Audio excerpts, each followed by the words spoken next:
The Glass Cage, or The Glass Tomb as it was rather tellingly retitled for the US market, was part of Hammer's co-production deal with American distributor Robert L. Lippert, and is based on the 1945 novel Common People, also known as The Outsiders, by A.E. Martin. Martin was a popular Australian author who had worked in circuses for many years, managing freak shows and other performers with a sideline importing European films for distribution into Australia, which may have brought him into contact with the Carreras and Exclusive.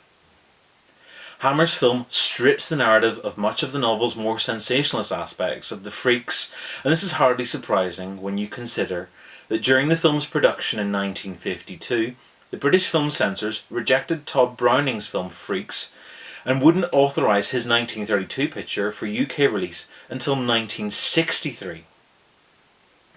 The assembled cast includes a number of faces familiar from the James Bond films, including Jeffrey Keane and Honor Blackman. Production was based at Exclusive's Bray Studios near Windsor, but is supported by a large amount of location work. One of the large attractions of the feature to modern audiences is the glimpses of a still bomb-devastated London after the Second World War, before the redevelopments of the next few decades. Johnson and Del Vecchio's influential Hammer filmography is sweepingly dismissive of The Glass Cage for its allegedly unbelievable plot. The Glass Cage, they say, is an absurd, poorly made film that must be seen to be believed. To start with, what could possibly be less interesting than watching a man not eat? And yet, truth is stranger than fiction.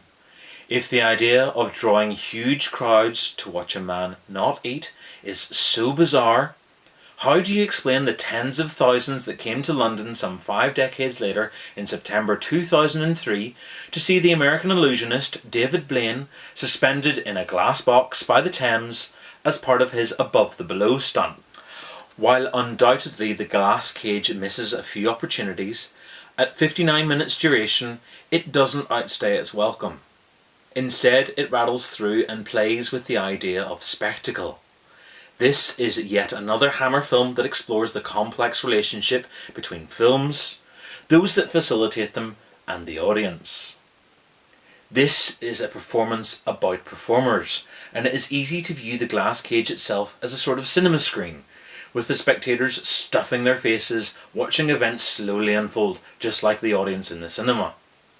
It is only the literal breaking of that screen in the film that brings the spectators out of their passivity.